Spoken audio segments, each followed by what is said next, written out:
en tu corazón. ¿Soy bueno?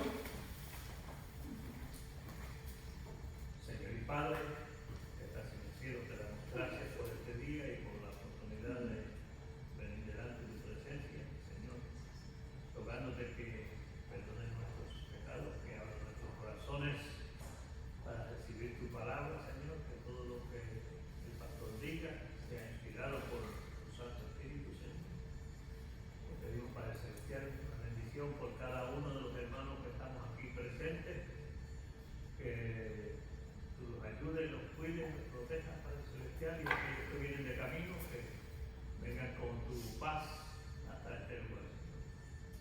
Señor, te pedimos por los enfermos, que tú pongas tu mano poderosa sobre ellos, Padre Celestial.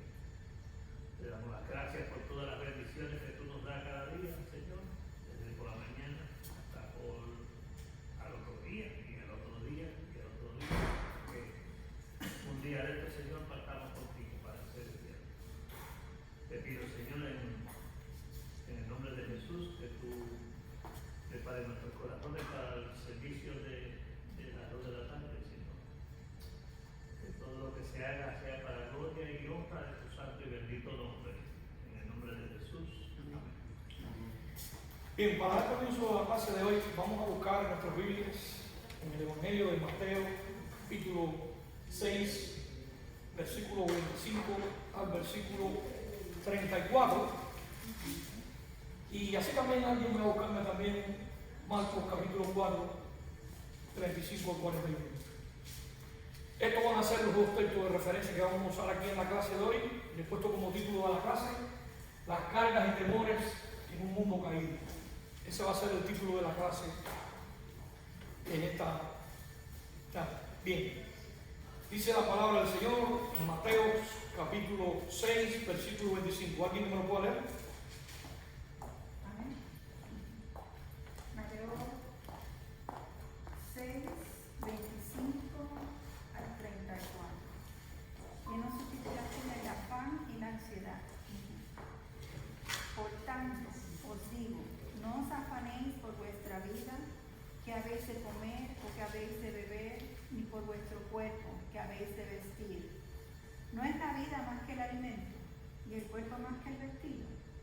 Mirad las aves del cielo, que no siembran, ni ciegan, ni recogen en granero, y vuestro Padre Celestial las alimenta. ¿No valéis vosotros mucho más que ellas? ¿Y quién de vosotros podrá, por mucho que se afane, añadir a su estatura un codo? Y por el vestido, ¿por qué os afanáis? Consideráis los lirios del campo como crecen, no trabajan ni hilan, pero os digo que ni aun Salomón con toda su gloria se vistió así como uno de ellos.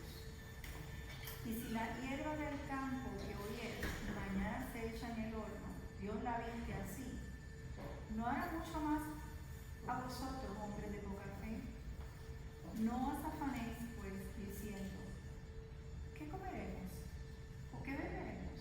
¿O qué vestiremos? Porque los gentiles buscan todas las cosas, pero vuestro Padre Celestial sabe que tenéis necesidad de todas estas cosas. Mas buscad primeramente el reino de Dios y su justicia, y todas estas cosas os serán añadidas. Así que no os afanéis por el día de mañana, porque el día de mañana traerá su afán. Basta a cada día su propio mal. Bien, vamos a leer entonces el Evangelio de Marcos capítulo 4. Marcos capítulo 4.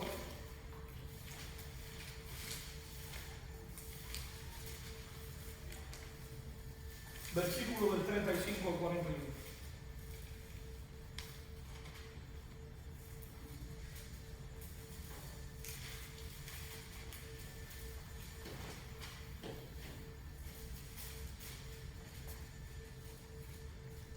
¿Alguien lo puede leer?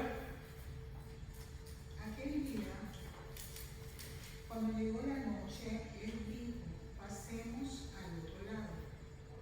Y despidiendo a la multitud, le tomaron como estaba en la barca, y había también con él otras barcas. Pero se levantó una grande tempestad de viento, y echaba estaba a solas en la barca, de tal manera que ya se anegaba. Y él estaba en la popa, durmiendo sobre un cabezal, y le despertaron, y le dijeron: Maestro, ¿no tienes cuidado que perecemos? Levantándose, reprendió al viento y dijo al mar: Calla, enmudece. Y cesó el viento, y se hizo grande bonanza. Y les dijo: ¿Por qué estáis así amedrentados? ¿Cómo no tenéis fe? Entonces temieron con gran temor, y se decían el uno al otro: ¿Quién es este que aún el viento y el mar le obedecen? ¿Puedo hablar, hermano? ¿Puedo hablar?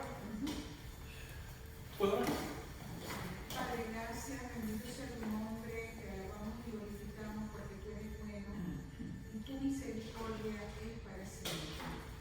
Gracias por tu palabra, Señor, gracias porque tú estás en ella, porque te vemos en cada letra, en el mensaje, Padre.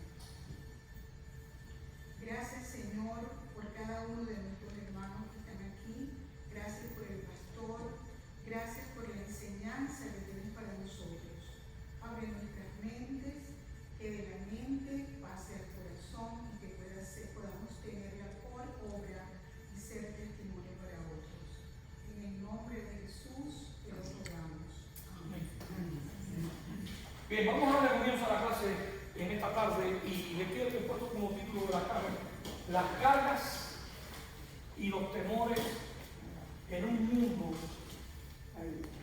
caído. Ese va a ser el título de la clase. Permita al Señor que al terminar seamos capaces de interiorizar nuestra vida, la importancia que tiene para la vida, sobre todas las cosas, entender que vivimos en un mundo donde tenemos cargas, que vivimos en un mundo donde tenemos temores, en un mundo donde hay estrés, ansiedad, por decirlo de esta manera, en un mundo donde parece que la sociedad está ya cansada de tanto soportar y cansado de tanto sufrir. Precisamente quiero marcar un pensamiento en este marco referencial del texto de Mateo capítulo 6, versículo 25 al 34, donde hay un subtítulo descriptivo aquí que trata sobre el afán y la ansiedad. No os afanéis, porque cada día tiene su propio afán, parafraseando la idea. Hay un pensamiento: Cristo es suficiente para sostener al corazón cansado. Eso es un pensamiento muy importante, saber esto como un principio general, que por mucho que estemos pasando problemas en la vida, vicisitudes en la vida, crisis en la vida, este pensamiento es clave predicarlo cada día.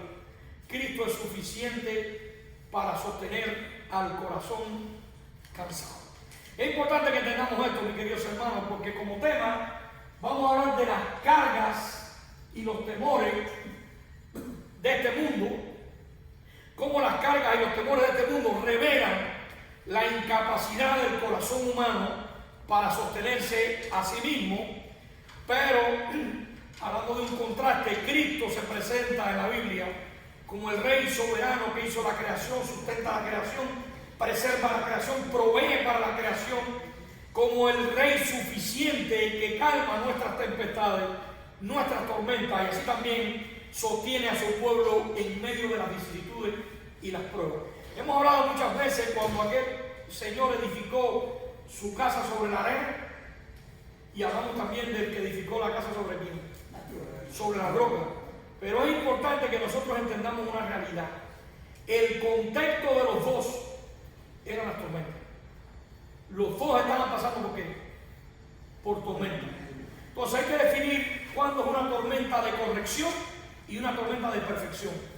Hay tormentas de corrección que se convierten en tormentas de perfección. ¿Por qué? Porque a veces estamos tan enfocados horizontalmente en la vida que tiene que pasar un suceso, una circunstancia, un problema en nuestra vida para que dejemos de enfocarnos en lo horizontal y pensemos a enfocarnos en lo que es vertical. Precisamente con esta idea vamos a tener esto en mente, porque la idea central que vamos a hablar en esta tarde en la clase es que el Evangelio nos llama a descansar ¿en quién? En el Salvador que gobierna incluso las tormentas. Es importante que entendamos esto. ¿Por qué? Porque la ansiedad y el temor no nacen solamente de circunstancias difíciles, sino de un corazón que ha perdido de vista la grandeza, la soberanía y el cuidado de Cristo. Pero el Evangelio nos llama a descansar en el Salvador que gobierna, incluso en la tormenta. O sea, es muy importante que vamos a ver esto, porque a manera de introducción vamos a hablar algo de la generación agotada. Yo creo que estamos viviendo en una generación agotada, cansada. Vivimos en una generación que pudiéramos decirle que está afligida, que está agotada, que está cansada. Vivimos en una generación con más acceso a información, pero con menos descanso. Con más comodidad, pero con menos paz. Con más entretenimiento, pero con menos gozo. Entonces las personas viven aceleradas, presionadas emocionalmente, drenadas, y la ansiedad se ha convertido, hermano, en el idioma cotidiano del mundo entero en el cual nos ha tocado vivir. ¿Por qué? Número uno, tenemos miedo a lo inédito, a lo desconocido. ¿Qué será de mi vida? ¿Qué será de mi familia? ¿Qué será de mis hijos? ¿Cómo yo voy a morir? ¿Y si no puedo pagar la renta? Tenemos miedo al futuro. Tenemos temor a lo económico. Si la cuenta no me da, ¿cómo yo pago el caimán? ¿Cómo se suben los biles? ¿Entiendes? El temor a enfermar. Todos tenemos temor a enfermarnos porque no fuimos creados ni para morir ni para enfermarnos. Entonces cuando viene enfermedad, ¿cómo nos sentimos? Mal.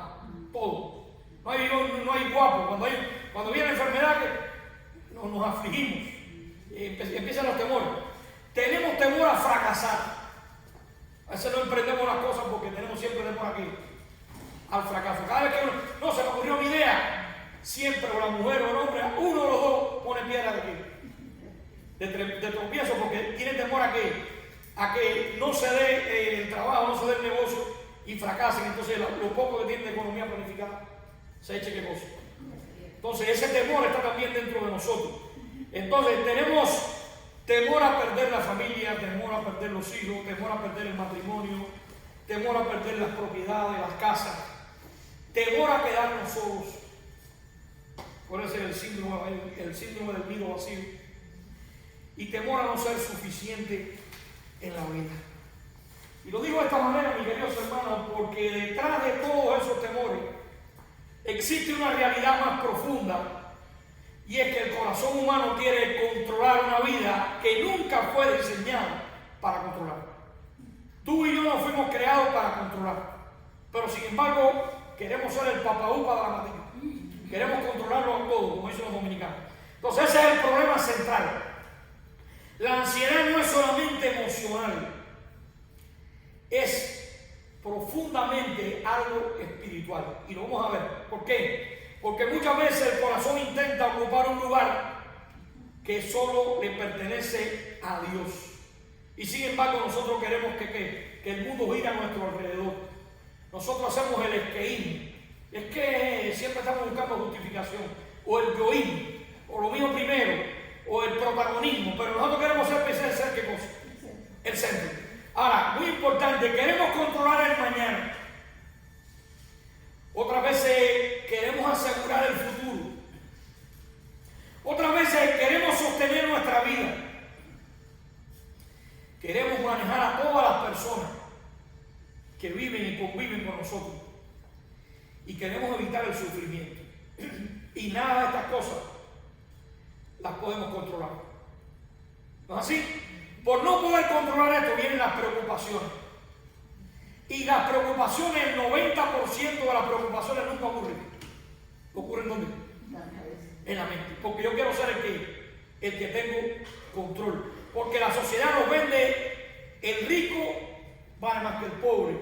El lindo supera al feo. El fuerte al flaco, al débil. Entonces vivimos en una sociedad que nos pone éxito ante realización. Al vivir de esta manera caemos en un estrés. ¿Por qué? Porque nosotros nos convertimos en manipuladores y en controladores. Queremos controlar todo lo que nosotros tenemos. Y aquí se intervienen los planes. Porque la mujer quiere controlar y pasar al diseño que Dios creó solamente para quién, para el hombre como cabeza del hogar. Pero parece, en la Biblia dice que el hombre es cabeza del hogar y la mujer quiere ser el cuello que mueve la cabeza. ¿Entienden? Se hemos cambiado los conceptos, pero el pecado constantemente de la mujer es tratar de desplazar al hombre de su mandato, de su posición, y cuando esto pasa, hermano, la crisis en el hogar viene. ¿Por qué razón? Porque no fuimos diseñados, las mujeres no fueron diseñadas para qué, para tomar la posición de control. Eso fue qué cosa. Ahora no estamos hablando de machismo, estamos hablando de jerarquía, estamos hablando de posición. ¿Te das cuenta? Muy importante que nosotros entre posiciones y posesiones, el mundo se nos va, ¿qué cosa? Yendo. Ahora, el ser humano no fue creado para cargar el peso de la soberanía. Para eso hay un Dios soberano que hizo la creación, sustenta la creación, preserva la creación y provee para la creación. No hay nada fuera del control de Dios. Dios deja de ser soberano si hay algo. Fíjense, hermano, que hasta nuestras oraciones revelan que nosotros queremos ser los quienes, los soberanos. A tal extremo que cuando nosotros oramos, queremos que Dios baje a nuestros propósitos y a nuestros planes en la oración. Nosotros no queremos enrolarnos en los propósitos de Dios, no queremos que Dios baje a nuestros ¿qué? A nuestros propósitos, a nuestros planes. Entonces, las oraciones, el 90% son pedigüeños. Es bajando a Dios a qué? A lo que yo necesito, a lo que yo quiero, a lo que yo anhelo, a mis planes y muy futuros. Ahora, cuando intentamos hacer eso, ¿qué le pasa al alma? Colapsa. Estamos afligidos, estamos estresados.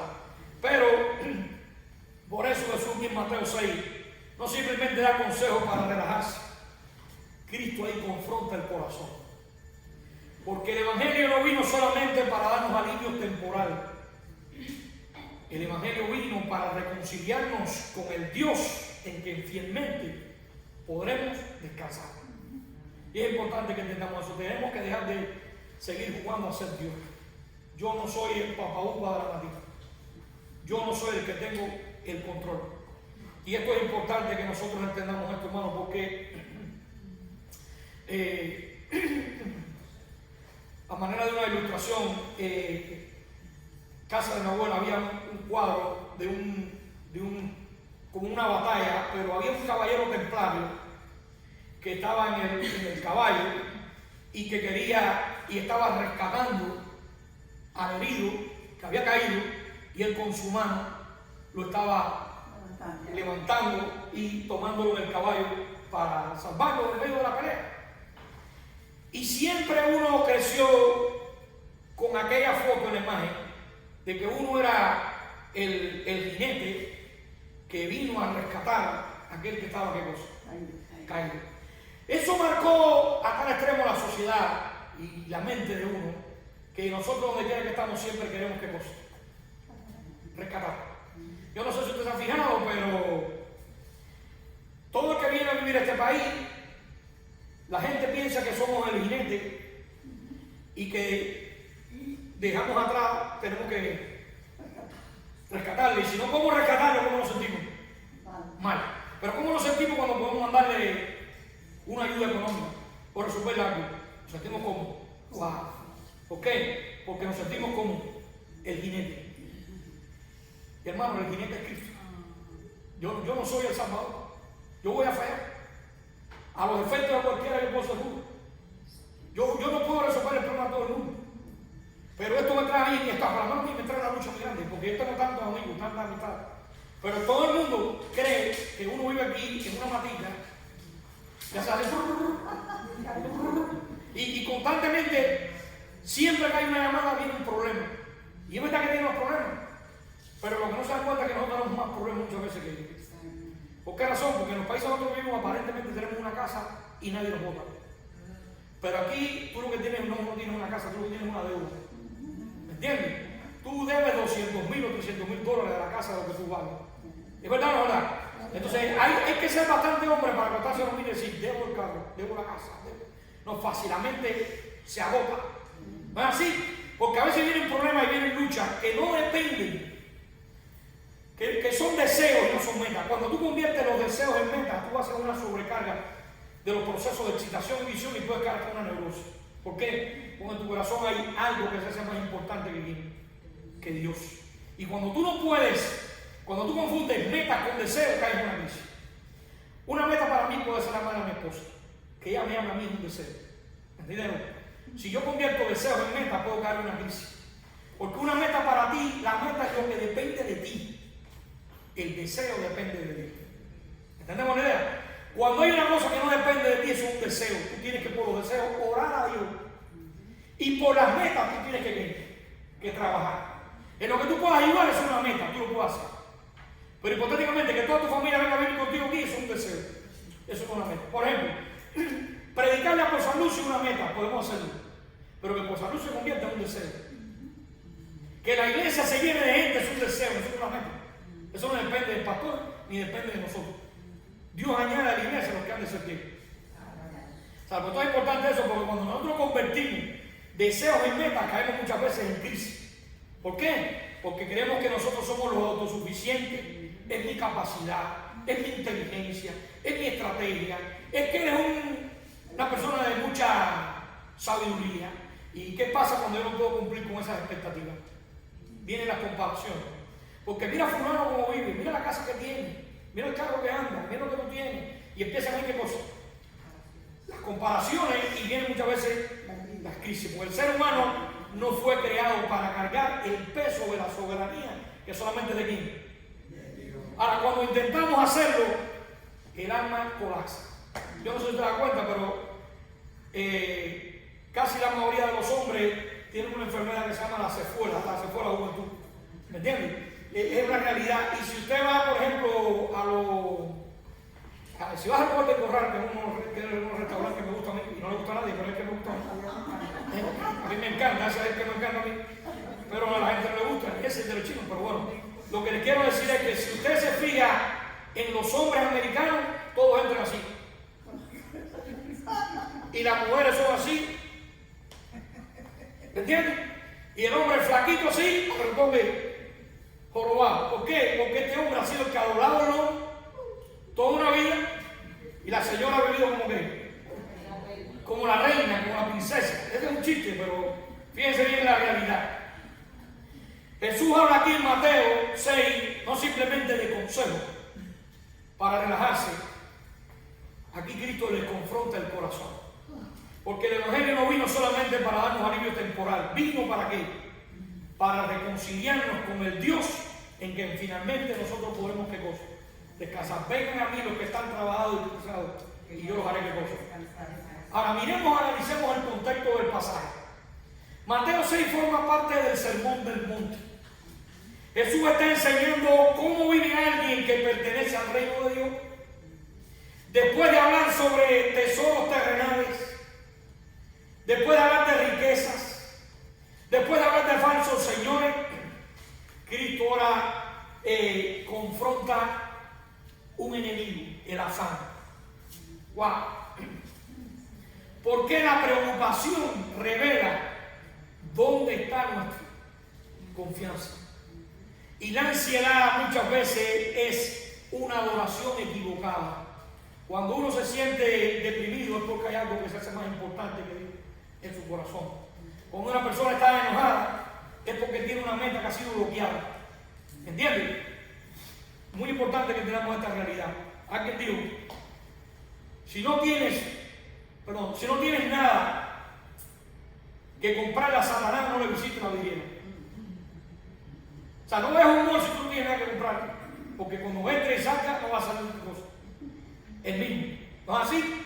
Porque siempre el deseo de los ojos, el deseo de la carne, el deseo de los ojos y la vanagloria de la vida son tres dardos que Satanás siempre está usando. Ahora, para entrar en el desarrollo de la clase, vamos a hablar en esta tarde de algunos puntos muy importantes que son de vital importancia desarrollarlo para el crecimiento y desarrollo de nuestras vidas cristianas a la hora de enfrentar las cargas y los temores en un mundo que está ¿qué cosa? Caído. Hermano, todos tenemos temores. ¿Es verdad o no es verdad? Todos tenemos cargas. No hay nadie perfecto, todo el mundo lo tiene, el único es Dios. ¿Entienden?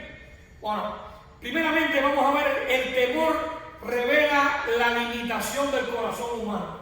Ese va a ser el primer punto de esta clase. Mateo 6:25 dice: no os afanéis por vuestra ¿qué? Vida.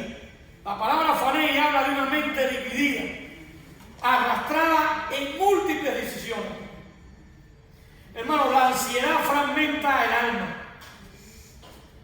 El corazón ansioso intenta cargar responsabilidades que solo Dios puede ¿qué? Sostener. Entonces aquí está una de las verdades más profundas del sermón. La ansiedad aparece cuando el corazón humano intenta cargar atributos que solo le pertenecen a ¿quién? A Dios. Solo Dios controla todo. Solo Dios conoce todo. Solo Dios sostiene todo y solo Dios gobierna todo. Pero si nosotros somos reales, nosotros hemos desplazado a Dios y nos hemos puesto ¿quiénes? Nosotros controlamos, nosotros lo sabemos todas, nosotros sostenemos todo con la economía y nosotros gobernamos ¿qué cosa? Todo, a mi manera. Verdaderamente vivimos en esta ¿qué? Realidad. Entonces, una ilustración bíblica. Vamos a ir al pasaje de Mateo capítulo 4, versículo 37 al 38. Vamos a buscarlo aquí. Sí, muy importante. El corazón humano quiere funcionalmente ser soberano. Por eso es que vivimos agotados.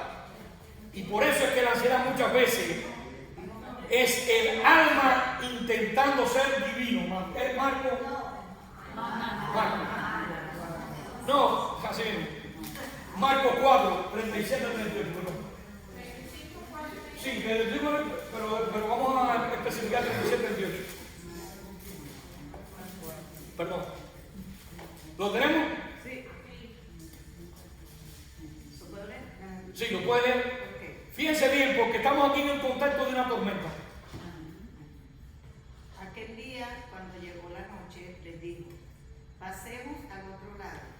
Y despidiendo a la multitud, le tomaron como estaba en la barca. Y había también con él otras barcas. Pero se levantó una gran tempestad de viento y echaba las olas en la barca, de tal manera que ya se anegaba. Perdón, un momento. Fíjense que cuando van a otros pasajes, Jesús es quien guía los discípulos a la tormenta. No es que tú estabas pescando y te cogió la tormenta por el camino. No, móntese en la barca y vayan a donde. A la tormenta. Tienen claro esto, hermano, porque cuando el libro de Job, quien le presentó a Satanás a Job fue Dios. ¿Qué tal de mi siervo Job? No fue que Satanás lo encontró y lo estaba. No, fue Dios quien lo llevó a la prueba. ¿Se dan cuenta? Hay que pensar un poco bien esto. La tormenta reveló lo que había dentro de ellos. Vamos a ver bien claro esto. Marcos 4, 27 al 38. Dice que se levantó una gran ¿qué? Tempestad, un grado superlativo. Los discípulos conocían el mar como José Luis y su esposa. Eran pescadores experimentados. Ustedes quieren saber, vayan ahí con ellos, vayan todo el mundo pescando. Nadie coge nada más que ellos. Pero esa tormenta era ¿qué? Diferente. El viento golpea la barca se llena de agua y rápidamente el control que hace se desaparece. Y de repente hombres acostumbrados a navegar descubren ellos mismos que no tienen poder para sostenerse. Wow. Y mientras ellos colapsan, Jesús está aquí, durmiendo.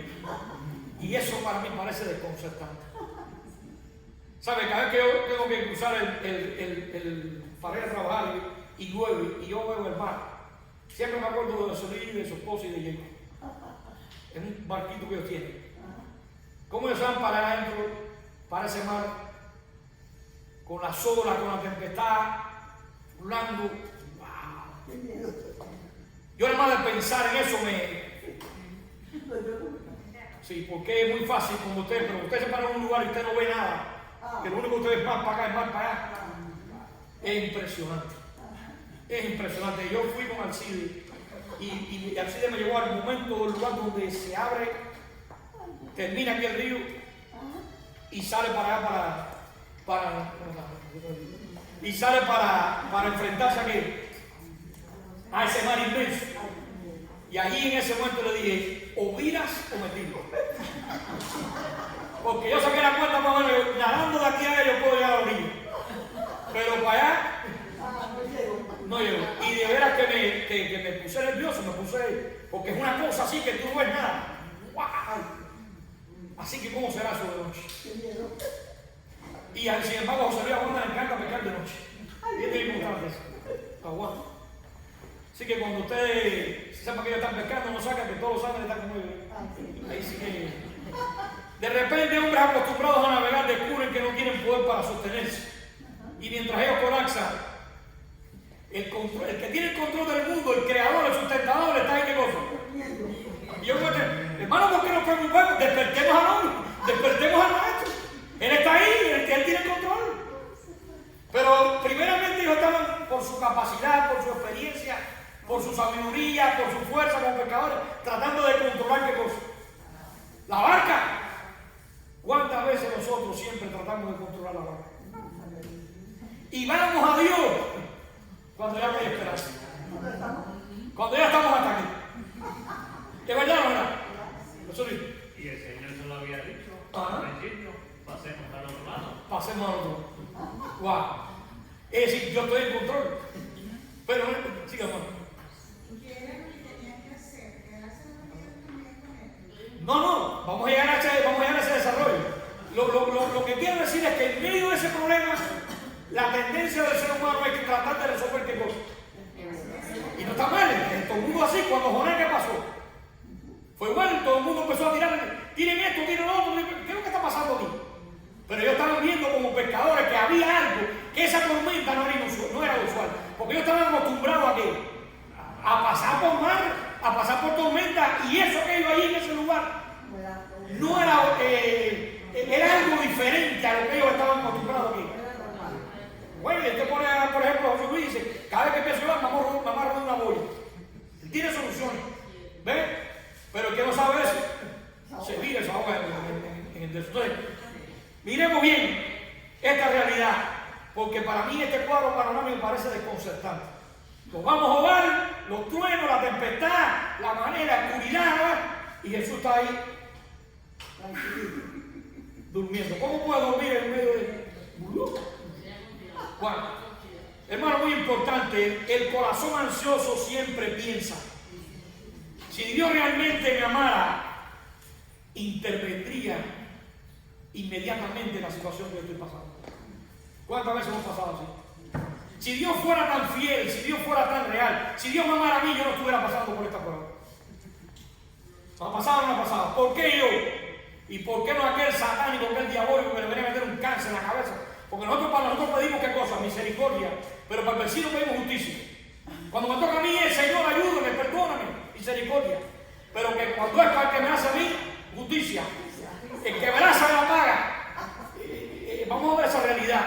Pero muy importante, entonces despiertan a Cristo y le dicen, Señor, ¿no tienes cuidado que perecemos? ¿Qué hermano? Sí, hay un pensamiento cristiano que dice, no todas las adversidades son una maldición. Wow. Pues con frecuencia es bendición la adversidad. Wow. Los obstáculos vencidos no solamente nos enseñan, sino que nos preparan para las futuras luchas. Wow.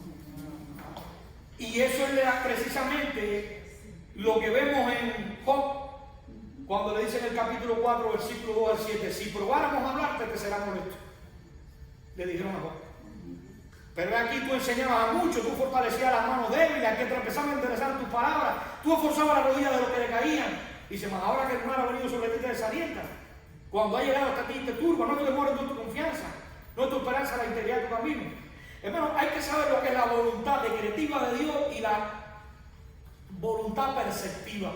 La voluntad decretiva siempre se va a cumplir. Recuérdense que en el capítulo 1 Jonás había pasado por 4 tormentas. En ese capítulo 1. Primero tuvo una tormenta de pensamiento. ¿Qué le dijo Dios? Levántate y vete a predicar a dónde. Hay 200,000 personas a Nínive. Vete y predica a Nínive. ¿Y qué él dijo? Yo me voy para Tarsis. La voluntad de que está Dios que Jonás predicara a dónde. En Nínive. Pero la voluntad perceptiva, la experimental de Dios, pero yo me voy para Tarsis. Los 200,000 que se van para el infierno. Y estamos hablando de un profeta, hermano. No estamos hablando de cualquiera, estamos hablando de un profeta. ¿Ven? Y ahora le dice, vete y predica a Nínive. Y él dice, no, yo me voy para dónde. Para Tarsis. ¿No es así? Entonces, primero tiene una tormenta ¿dónde? De pensamiento, una lucha. Luego va a Tarsis y tiene una tormenta de qué? La tempestad. Viene una tempestad física. Sí, el ciclón, la tormenta, el agua, el barco parecía ¿qué cosa? Destruirse. Luego, cuando todo empieza a ganar acá, era, no se preocupen más que el problema de esto es por mí, tire agua, pero yo lo voy para arriba. Esto está pasando por cuenta mía. Ya cuando había buscado todos sus dioses, todas sus religiones, dijeron, el problema soy yo, no se preocupen, pero yo para atrás no miro, mátenme, tírenme el mar. Entonces tiene una tormenta social, todo el mundo en contra de quién, de Jonás. Y luego cae, en el mismo momento Dios pone el pez, lo coge de hecho hermano, ahí en el mismo momento, se lo traga, y después de 3 días y 3 noches hay una tormenta en el pez. ¿Ves? ¿Tú te imaginas en el estómago del pez? Entonces, esas 4 tormentas que él pasa, fíjense cómo la vida de Jonás fue descendente. Del norte fue al sur, descendió a Tarsis, descendió al puerto, descendió al barco, descendió a la bodega del barco, descendió al mar, descendió a la ballena, por decirle un pecado. ¿Me entiendes? Y no bajó al infierno, no sé ni cómo. Pero es descendente. La vida así muchas veces pasa. Cuando nosotros descansamos, muchas veces nuestra vida va ¿qué? Descendiendo, porque estamos quitando al protagonista de la historia que es Dios y nos estamos convirtiendo nosotros los soberanos. Lo que quiero decir la idea. Ahora, miremos esta realidad, porque ellos despiertan a Cristo y le dicen, ¿no tienes cuidado que perecemos, maestro? Esa frase revela el verdadero problema. La ansiedad no solo teme las circunstancias, termina cuestionando la bondad de Dios, el cuidado de Dios y la presencia de Dios. Si Dios es tan bueno, ¿por qué yo he tenido que pasar por esta enfermedad? Si Dios es tan bueno, ¿por qué yo he tenido que pasar por esta prueba? ¿No es así? Ay, Dios mío, ¿por qué me has hecho esto? ¿Por qué te lo llevaste? Porque muchas veces nosotros en el funeral oímos todo ese tipo de expresiones, ¿no? Pero el problema nunca fue la ausencia de Cristo en la barca, si somos inteligentes y analizamos. El problema era la pequeñez de Cristo en sus corazones. Cristo estaba en la barca. El creador, el sustentador, el preservador, el proveedor, el soberano estaba ahí. Su problema entonces era la pequeñez de Cristo en tu corazón. Cuando la cruz es grande, tu yo es chiquito. Pero cuando tu yo es grande, la cruz, ¿qué cosa es? Es pequeña. Entonces, miremos esta realidad, una aplicación. Muchos creyentes aman a Cristo, pero viven funcionalmente como huérfanos espirituales. ¿Por qué lo digo? Conocen doctrina, pero viven aterrados. Es muy fácil hablar de la soberanía de Dios cuando me toca aconsejar al que está pasando la prueba. Pero ¿qué cuando me toca a mí? ¿Qué cuando yo estoy pasando por la enfermedad, por la prueba? ¿Cómo yo ver a Dios en medio de mi tormenta? Porque cuando yo tengo que aconsejar, no, esto es un siervo de Dios. Este hombre lleva tantos años en la iglesia y poco. Sí, ese es fácil, porque me toca vivir fuera del agua cualquiera más.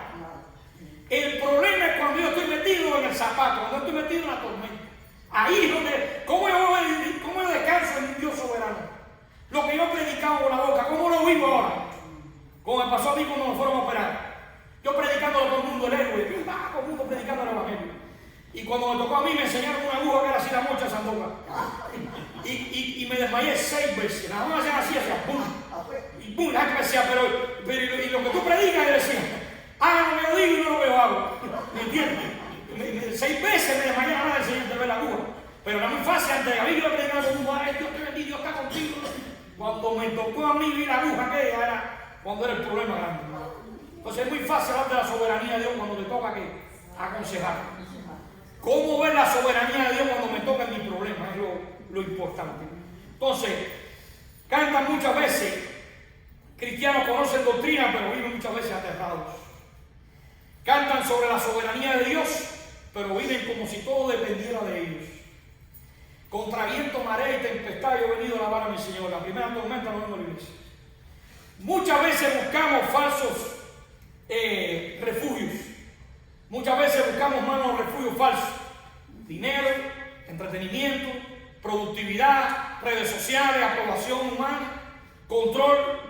Muchas personas no descansan en Dios, simplemente se distraen en sus temores, por decirlo de esta manera. Entonces, pero las distracciones nunca producen paz verdadera, hermano. Solo Cristo puede dar la paz que sobrepasa todo entendimiento. Entonces, miramos el segundo punto de la clase, sería: Cristo nos revela, nos recuerda el cuidado soberano de quién, del Padre. Entonces, Mateo 6:26, ¿qué le dice? Mirad las aves del cielo. Wow. Jesús dirige la mirada de sus discípulos hacia la creación. Dios hizo la creación. Dios sustenta la creación. Dios preserva la creación. Dios provee para la creación. No hay nada fuera del control de Dios. Este cuerpo está en reposo con respecto a mí. Pero dentro de su estructura atómica, las partículas atómicas que la componen están en constante movimiento, porque no hay materia sin movimiento, ni movimiento sin materia. Toda acción lleva su reacción.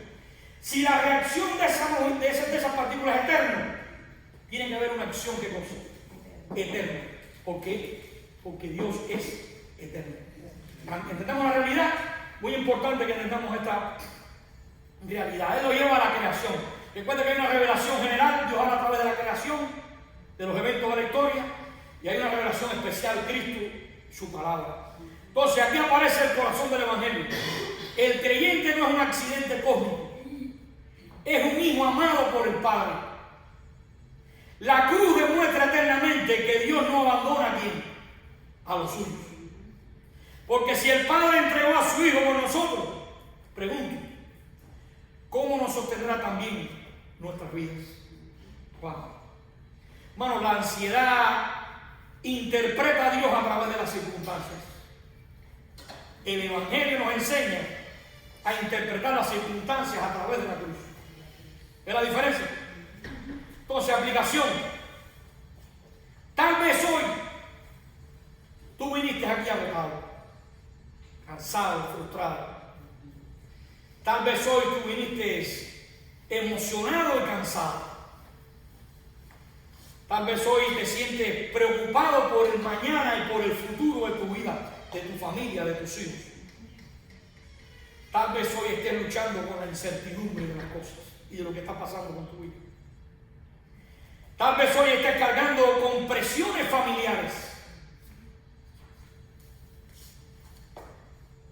Tal vez hoy estés temiendo perder el control porque viene la secuela y ya somos octogenarios. Pero escucha esto: tu vida jamás ha estado fuera de las manos de Dios. Dios está en control. Ni una lágrima que cae en el piso, Él deja de verla. O sea, ni una lágrima cae sin que Él la vea. Ni una noche llega sin que Él permanezca presente a tu lado. El mismo Cristo que estaba en la barca está presente, hermano, en medio de nuestras tormentas. Eso es una realidad. Ahora miramos entonces la ansiedad. No puede salvarte. Mateo 6:27. ¿Quién podrá añadir a su estatura un codo? Por mucho que tú te afanes, tú no le puedes añadir un codo a tu estatura. ¿Qué le está diciendo? Que lo que es fuera del control tuyo tiene que ver con la soberanía de Dios. Hermano, usted no puede hacer nada por el tiempo. Usted puede disminuir el tiempo. Usted puede impedir que usted muera. Solo un poder superior al poder tuyo puede tener el control de todas las cosas. Entonces hay que dejar las cargas a Dios y dejar a Dios que sea Dios, porque Dios no se equivoca. Entonces miremos, Jesús expone la impotencia humana en este pasaje. La preocupación promete control, pero nunca produce paz. Tú puedes preocuparte y creer que tú tienes el control de las cosas, nunca vas a tener paz. Porque hay cosas que tú no puedes controlar. La ansiedad consume energía, pero no cambia el mañana. El temor es un amo cruel, roba el descanso del presente por problemas que quizás nunca ocurran. O sea que el 90% de las preocupaciones que tú tienes en tu mente nunca ocurren. Hay un 10 que ocurren, pero hay un 90 que no. Está en tu mente. Mientras el corazón vive esclavizado al ¿y si pasa algo? ¿Y si pierde de vista a esto? Wow. Si pierdo de vista al yo soy. En Marcos 4 miremos el poder del rey. Marcos 4:39. ¿Qué le dice al mar? Calla, enmudece. Y ahí hizo la hora. Wow.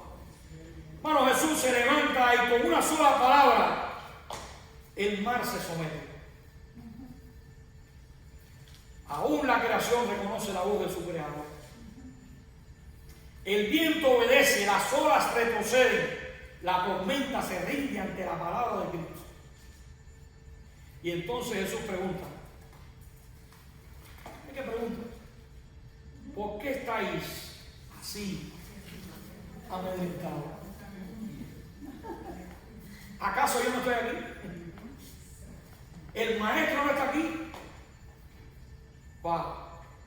Hermanos, el mayor problema de los discípulos no era la tormenta alrededor de ellos, era la pequeñez de su visión de Cristo en su corazón. Porque cuando Cristo es pequeño en el corazón, los problemas se vuelven gigantes. Wow. Pero cuando Cristo es visto correctamente, incluso las tormentas más oscuras quedan bajo sus pies. Entonces miremos la cruz. Es la prueba suprema del cuidado de Dios. Y aquí el sermón alcanza un centro glorioso. Marcos 4. Jesús calmó la tempestad. Pero en el Calvario, Jesús no calmó la tormenta sobre sí mismo. Wow. Allí no silenció el juicio, no evitó el sufrimiento, no escapó del abandono. ¿Qué le dijo cuando Pedro le picó de la oreja a Marcos? Pedro, no podía llevar a una legión de evangelistas que acabara con todo tu vida. Pero es necesario que el trigo muera para que pueda llevar qué cosa? Fruto. ¿Por qué? Porque Él estaba haciendo la propiciación. Él estaba cargando nuestra condenación en la cruz. Había un designio, había un plan.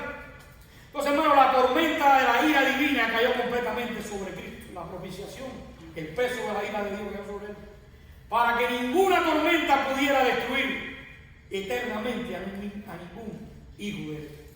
Wow. El hijo fue abandonado para que los hijos de Dios nunca fueran abandonados. Y si Cristo ya cargó la tormenta eterna del juicio, entonces, hermano, también puede sostenernos en cada tormenta temporal de nuestra vida. Así que dice, buscar primeramente ¿qué cosa? El reino de Dios y su justicia. ¿Y qué hacemos nosotros? Todas las demás cosas serán añadidas. Buscamos las cosas primero, no las del reino de Dios. Nosotros cambiamos el paradigma.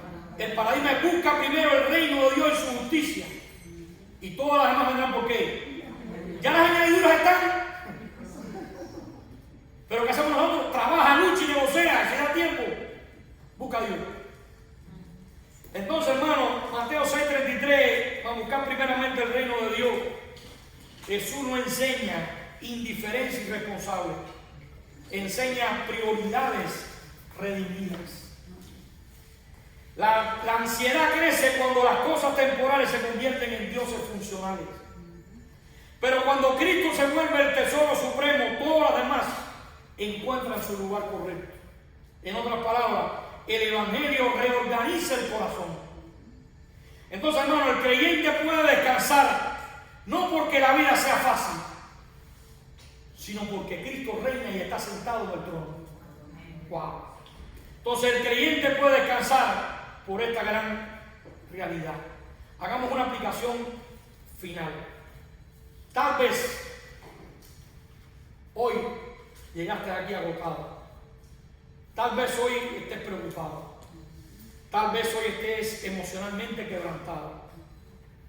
Tal vez hoy estás cansado de pelear internamente y quieres tirar la toalla. Quizás nadie más conoce las tormentas que llevas tú dentro, en tu mente y en tu corazón. Pero ¿sabes una cosa? Cristo sí las conoce y está en control. Y el Evangelio no promete ausencia de tormentas. Promete la presencia de Dios en ellas. La barca parecía hundirse, pero nunca estuvo realmente fuera de control. ¿Qué era lo más impactante del arca de Noé? No eran sus dimensiones. No era que Dios le había dicho a los animales, entren. Para mí lo más impactante era que no tenía timón.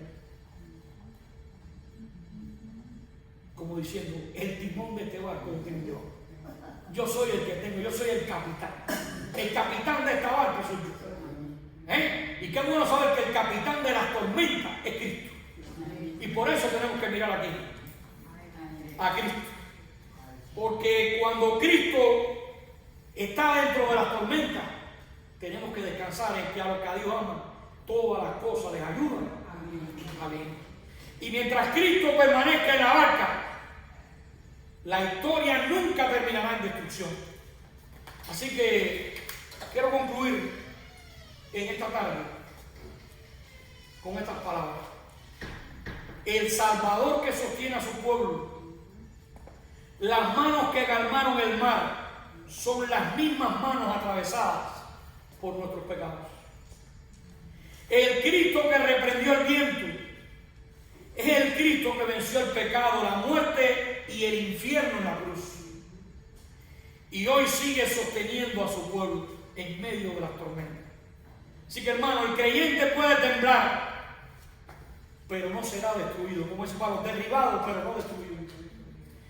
El creyente puede llorar, pero nunca será abandonado por su Dios. El creyente puede sentirse débil, pero jamás estará solo. Porque Cristo no solo calma las tormentas, Cristo sostiene los corazones. Así que una frase final para terminar. Las tormentas revelan cuán pequeños somos, pero también revelan cuán inmensamente grande y suficiente es Cristo. Que Dios le bendiga. Vamos a orar. Nosotros oramos. Santo y bendito Dios, te damos gracias, Señor, por esta palabra que ha predicado, Señor. Gracias porque sabemos que tú, Señor, siempre estás dormido en la copa, pero despierto en nuestros corazones. Te pido, Padre Celestial, que por medio de esta sesión podamos crecer espiritualmente y que sea de bendición para cada uno de nosotros. Gracias por tu palabra. Te pedimos por una bendición por la palabra que se va a predicar esta tarde, que sea para gloria y honra de tu santo y bendito nombre. En el nombre de Jesús. Amén. Bien, que Dios bendiga.